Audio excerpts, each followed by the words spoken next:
Terima kasih Anda masih disergap investigasi. Pemirsa, istri anggota polisi berencana meracuni suaminya namun salah sasaran dan menewaskan bocah berusia 10 tahun warga Bantul, Yogyakarta. Pelaku sakit hati karena suaminya menikahi wanita lain. Balas dendam dengan meracik racun dalam bumbu sate. Sate dikirim menggunakan jasa ojek sebagai upaya pelaku menghilangkan jejak.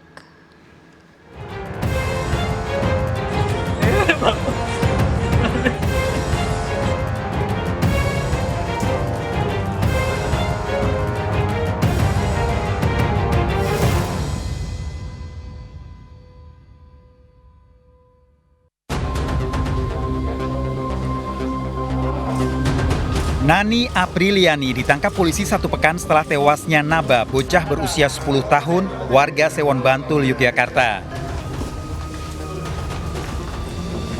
Wanita berusia 25 tahun ini seorang pekerja salon kecantikan yang berasal dari Majalengka, Jawa Barat. Nani ditetapkan polisi sebagai tersangka pembunuhan karena meracik racun sianida dalam bumbu sate yang dimakan Naba untuk berbuka puasa.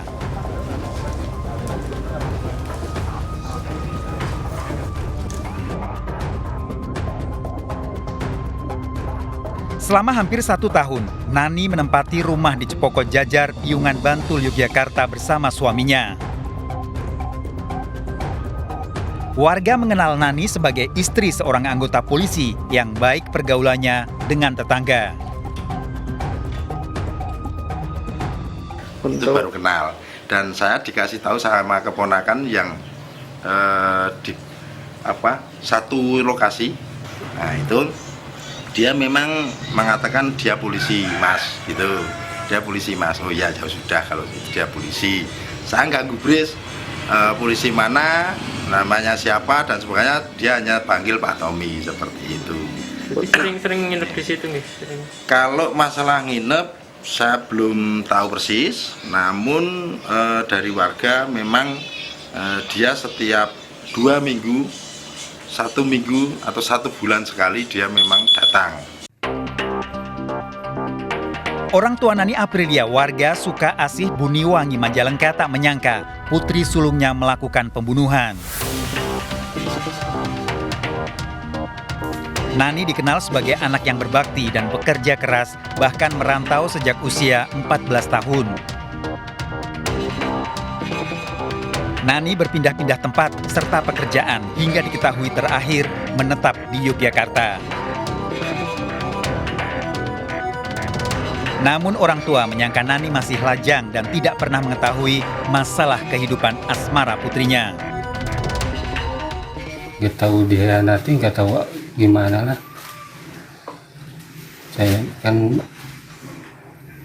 anak saya kan nggak terbuka sama saya tuh. Jadi ya mungkin gitulah, istilahnya mungkin ada sakit hati lah gitu. Keluarga juga mengenal Aibtu Tommy yang pernah diajak Nani dan dikenalkan sebagai kekasihnya dengan status seorang duda. Ya pengakuan anak saya sama ya duda gitu. Sehingga oleh Bapak diizinkan gitu, Iya, untuk berhubungan. untuk berhubungan. Pernah ke sini Pak Tommy Pak, ke rumah? Pernah Hmm? sekali. Nani Apriliani tidak memiliki hubungan kekerabatan dengan Naba, korban tewas yang makan racun racikannya. Tapi sebelumnya, Nani meminta tolong pada Bandiman, ayah korban, untuk mengantarkan sate pada Aibtu Tommy yang ditemui di Masjid Gayam. Ada perempuan nyamperin saya, Pak, ini saya ada takjil untuk dikirimkan ke Bapak Tommy yang ada di villa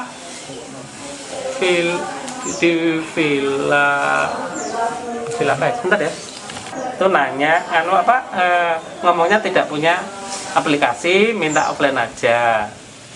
Terus nanya biayanya berapa? Saya minta 25.000. Terus dia kasih 30.000. Saya bilang ini terus kembalinya Mbak Oh enggak, buat bapak aja. Bandiman tidak curiga meski Nani menggunakan nama orang lain sebagai pengirimnya.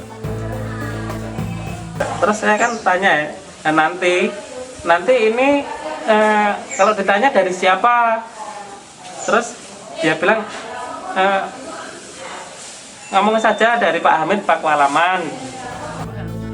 Sampai alamat tujuan, istri Aibtu Tommy mengaku tidak mengenal Hamid pengirimnya. Gimana ini? Paketnya ini terus gimana, Mah? Bapak, mama, istrinya. Paketnya buat apa ini, Pak? Jangan aja.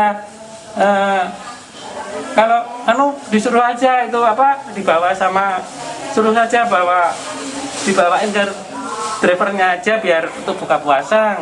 Ya udah, istrinya kan terus, Mas bapak pulang aja untuk buka berpuasa. Sate racikan Nani dibawa pulang oleh Bandiman dan menjadi hidangan berbuka puasa, kemudian bumbunya dinikmati oleh Naba. Kemudian saya kan minta malah dua, saya makan dua, anak saya yang gede juga makan dua. Saya kan nggak merasakan apa-apa, saya nggak curiga ya. Terus anak saya kan disuapin sama mamanya.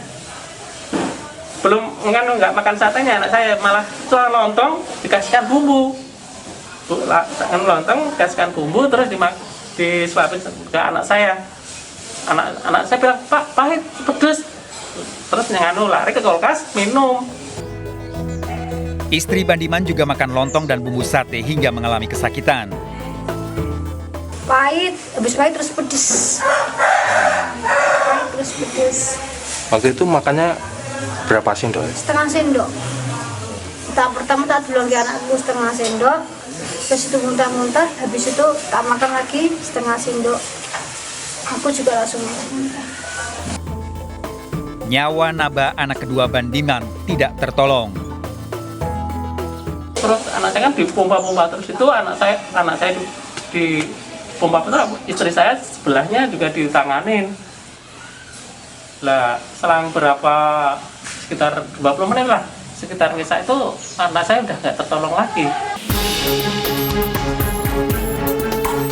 Kejadian berawal saat Nani menemui Bandiman di Masjid Gaya Mandala Krida, Kota Yogyakarta, mengenakan hijab berwarna biru kemudian meminta tolong mengirim hidangan takjil buka puasa ke Kasihan, Bantul. Tanpa menggunakan aplikasi pengiriman ojek, Nani membayar biaya Rp30.000 dan mengaku takjil untuk Aibtu Tommy dari Hamid, warga Paku Alaman, Yogyakarta. Aibtu Tommy dan istrinya menolak takjil kiriman dan meminta Bandiman membawa pulang untuk berbuka puasa keluarganya. Sate dinikmati Bandiman dan anak pertamanya, sementara bumbu dan lontong dimakan Naba serta ibunya. Terungkapnya kandungan racun setelah polisi melakukan penyelidikan dan melakukan uji laboratorium bumbu sate yang diterima Bandiman. Untuk jenis racunnya sudah kita ketahui yaitu berjenis inisial C, ya, racunnya. Penjelasan apa? Belum bisa jelaskan, Pak? Cyanida atau apa gitu? Nanti akan kita sampaikan lebih lanjut. Yang jelas jenisnya jenis racun C. Lebih bahaya dari cyanida atau lebih rendah, Pak? Lebih bahaya, lebih berbahaya. Lebih bahaya dari cyanida? Ya hampir sama lah. Artinya ini juga mungkin karena kadarnya lebih banyak, mungkin reaksinya juga lebih cepat kan, gitu, dalam kandungan makanan tersebut. Dalam pemeriksaan di kantor polisi, Nani mengakui sengaja dan merencanakan meracuni Aibtu Tommy, suaminya. Nani berupaya menghilangkan jejak dengan melibatkan pengemudi ojek untuk mengirim racun racikannya. Motifnya sakit hati karena ternyata si target ini menikah dengan orang lain, tidak dengan dirinya. Artinya pernah berhubungan atau masih berhubungan? Pernah. Dulu belum nikah. Hasil pemeriksaan polisi, racun yang dicampur dalam bumbu sate dibeli Nani secara online. Namun ada keterlibatan seorang pria pelanggan salon tempat Nani bekerja. mengarahkan dia, misalnya nanti caranya kamu membeli lewat online saja.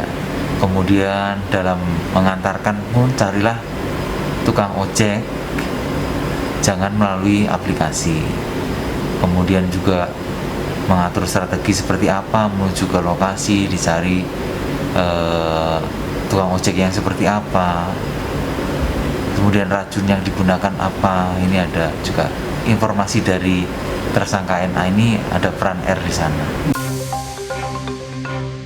Kisah percintaan Nani Aprilia dan Aibtu Tommy bermula perkenalan Tommy yang menjadi pelanggan salon di tempat Nani bekerja, sehingga terjalin hubungan asmara antara keduanya. Nani kemudian menikah secara siri dan tinggal bersama dengan Aibtu Tommy. Namun Aibtu Tommy kemudian menikah resmi dengan wanita lain sehingga membuat Nani sakit hati. Nani kemudian menceritakan rasa dendamnya terhadap Tommy pada pria pelanggan salon lain. Pelanggan salon yang sebenarnya mencintai Nani kemudian menyarankan untuk meracuni Aibtu Tommy melalui makanan.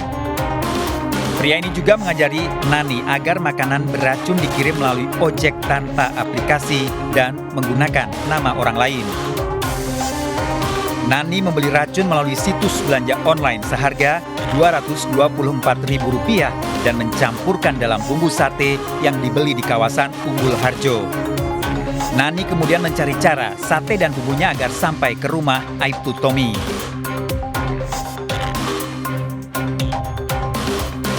Untuk menghilangkan jejak, Nani merubah penampilan tidak seperti hari biasanya dengan menggunakan kerudung membentuk hijab dan memakai jaket. Nani kemudian bertukar sepeda motor dengan temannya. Setelah merasa aman dan tidak dikenali, Nani menuju masjid di Jalan Gaya Mandala Krida, Kota Yogyakarta, mencari pengemudi ojek yang istirahat dan beribadah. Polisi juga telah memeriksa Aibtu Tommy terkait hubungannya dengan Nani Aprilia. Aibtu Tommy menjalin hubungan cinta dengan Nani saat berstatus duda. Rasa sakit hati karena memang saudara TM ini kan duda ya, duda. Berkenalan dengan NA sendiri statusnya dalam status duda. Tapi berkenalan pernah menjanjikan akan menikahi atau seperti apa sehingga begitu dendamnya? Ya, sampai keterangan yang kami dapatkan tidak ada janji menikahi. Ya mungkin karena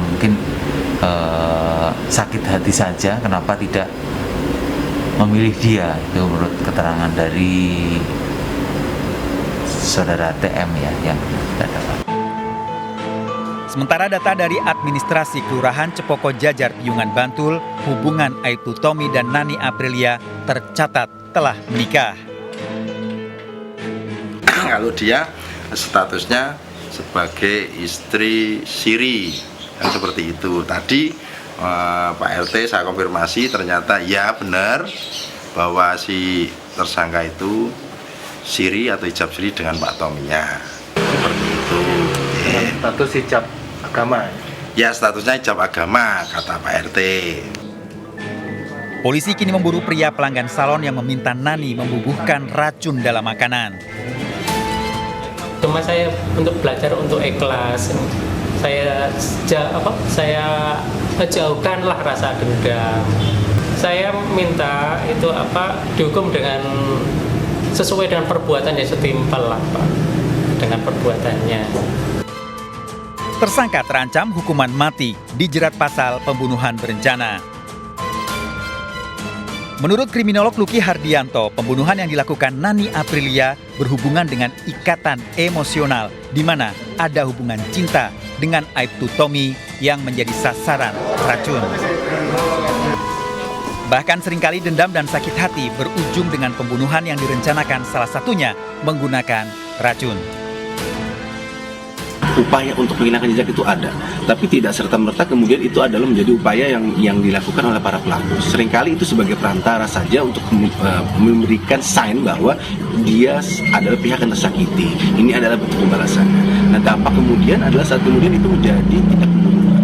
Nah, sehingga kita bisa simpulkan apakah kemudian itu sebagai perbuatan untuk menghilangkan jejak, ya jika memang dalam konteks ini menghilangkan jejak, ya. Tapi yang kedua adalah dia ingin melakukan itu dengan menggunakan perantara bahwa dia tidak berani untuk melakukan perbuatan secara langsung.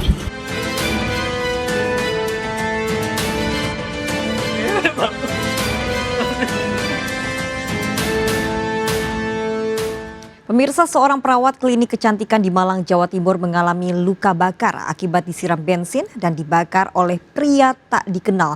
Pelaku yang terekam CCTV dikejar polisi.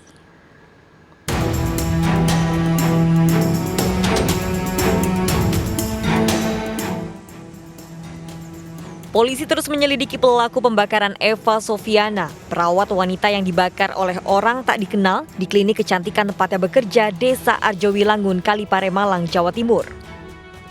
Sejumlah saksi diperiksa termasuk meminta keterangan keluarga korban. Selama ini hubungan Eva dan suami serta 2 anak laki-lakinya harmonis. Eva yang menderita luka bakar di wajah dan tubuh kini masih dalam perawatan intensif. Sadar, terus suaminya masih di rumah sakit ngurusi itu. Kalau masalah itu ya tahu apa jare suaminya gitu. Dari pemeriksaan CCTV, polisi telah kantongi ciri-ciri terduga pelaku. Pelaku ini sudah teridentifikasi, cuma kita belum bisa menyampaikan belum terlihat secara jelas plat motornya berapa dan hal lain sebagainya berapa, tapi insya Allah dalam 2-3 hari ini akan segera terungkap siapa pelakunya. Saat kejadian, Eva sedang beristirahat di ruangannya. Pria tak dikenal tiba-tiba masuk ke klinik, menyiram bensin ke tubuh wanita 33 tahun ini dan menyulutnya dengan api. Dari Kabupaten Malang, Jawa Timur, Saif Hajarani melaporkan. Pemirsa, pesugihan dari dukun, seorang wanita taburkan air dan tanah di pertokoan pasar. Pelaku diduga gunakan air mandi mayat dan tanah pekuburan. Ikuti informasi lengkapnya sesaat lagi. Sergap Investigasi segera kembali.